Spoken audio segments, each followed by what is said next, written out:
Welcome to the Power Chair Farmer channel. Today we're going to be talking about bees. Yes, bees. And honey, and flowers, and blossoms. This is a Japanese yew in my grandparents' front yard. And you see, my honeybees have found it, and they are collecting nectar, pollen, and all that good stuff that they can make honey with. I call it bee vomit, bee poo, bee vomit, spit, or whatever it's called. But anyway, these are my bees. See them sitting there looking all nice and pleasant on their platform. And they're out collecting from all over the yard. Back here you see some of the guards on duty trying to keep away any hornets or any bears or any me or other people. But yes, when it's warm, they'll come in and they'll blow their wings at the entrance to cool it off. But yes, the honeybee right here is collecting the nectar and everything, as I said.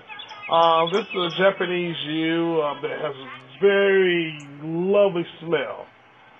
I told you, my grandparents' front yard. It's about 50, 60 years old, about 20 feet tall. We cut it back a couple of years ago, and it's done grown back some more, and recovered all of its beauty. This is some crimson clover. I planted around my orchard for the bees to pollinate my fruit trees that go there. They know where the crimson clover is, so they know where the fruit trees are. They're always around, and they're making lots of honey because of all these flowers. They love clover. They love any kind of little flower that's got nectar in it. See, I got them planted down the middle of the rows between each one of the fruit tree rows, and there's tons of it. It was a well investment. They're around the property. I got this kind right here. I got white clover, and I got some other clovers that are coming in later on during different times of the year. Yeah, you got plenty of blossoms all year round. The bees can make honey all year round. This Japanese yew makes I think they got about maybe 3 months of good blossoms. These are my neighbors who tend to the bees. I'm allergic to bees. If I get stung, I get anaphylaxis shock from it. I do have an EpiPen, but even though if I had a bee suit on, you can still get stung.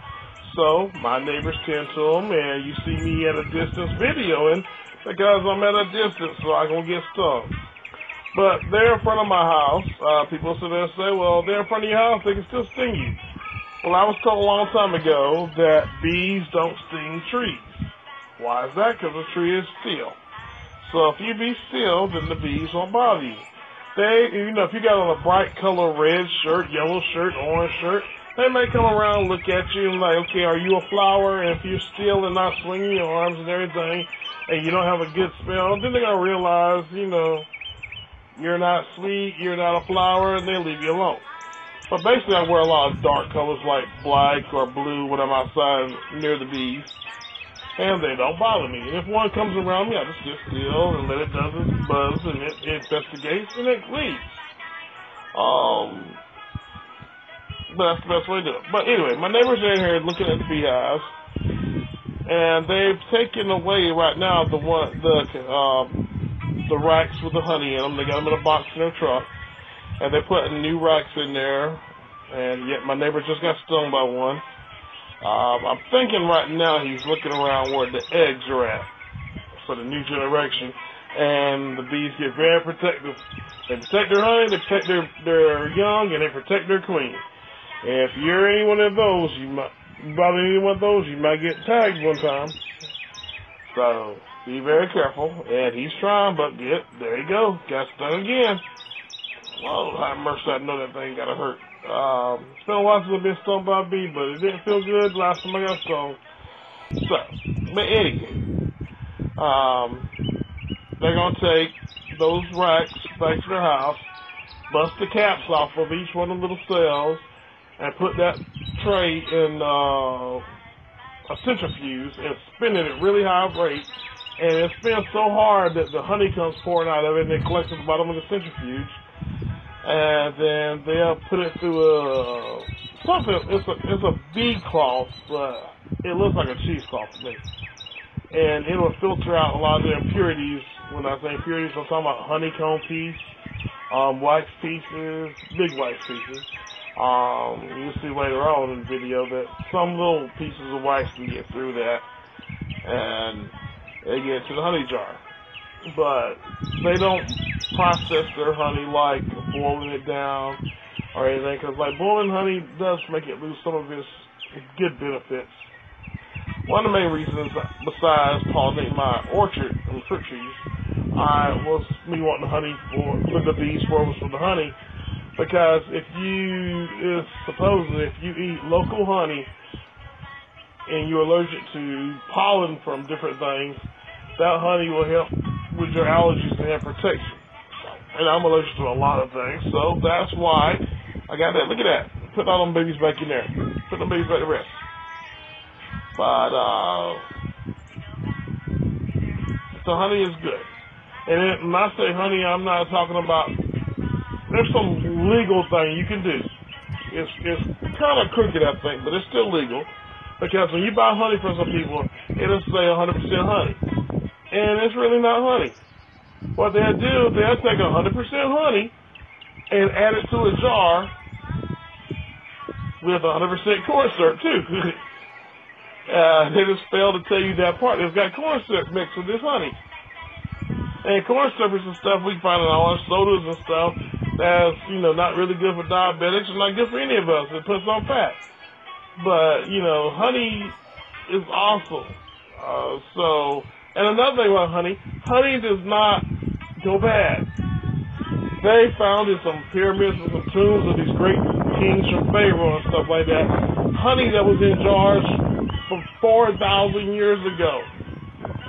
It was crystallized in a hard form, like, some of your honey sitting on your shelf in your kitchen does sometimes. But all you gotta do is put that jar in some warm water or hot water, and it will start looking fine again. Take you a spoon, and here's another myth. They say don't use metal spoons with honey. That's a myth. Now, yes, honey is acidic, and with the metal, yeah. I'm not saying take that spoon and leave it in the honey for days and stuff. No, yes, bad things happen then. But just to get a scoop of honey out of the jar, yes, you can still use a spoon for that. But anyway, yes, if you got your honey that's already crystallized, just go ahead and put it in some hot water and stir it up, and sooner or later it's going to go back to the same consistency it was when it came from the hive itself. That's the great thing about honey. I also use it in my hot sauce. I make a sweet hot sauce.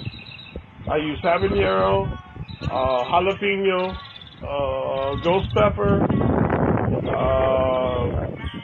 Carolina Reaper in a mix, and I blend it up real good, real fine. Mix it with some vinegar, mix it with some salt, pepper, some other things. I'm going to tell you all my ingredients. But I also put a peach in it sometimes, and I put a couple of spoonfuls of honey in there. Shake that thing up, and you got some good sweet heat. Yes. Now don't be going taking my recipe, because I ain't tell you how much of each one of them peppers I put in there. So, anyway, they're going home right now, and this is a result of them centrifuging all that honey. Woo, look at that golden brown thing, looking like some good old sweet tea. That's what I'm talking about. See right there, there's some pieces of that pieces of the comb and that got through in the wax, but it's still okay. It's not going to hurt you. Look at that. I think that is. Just stirring it around. Yeah. Tell me, boy, there ain't no CB honey from Food Line either right there now. Food Line don't be trying to sue me because I'm not talking about y'all, I'm talking about the CB honey. In which I'm not, I don't know if it's all honey, but here I'm going to try it now. Gonna try it. Is it good? Mm-hmm. Yep, good and sweet. Yep, it's all gone, and it's mine. Power Chef Farmer out of here.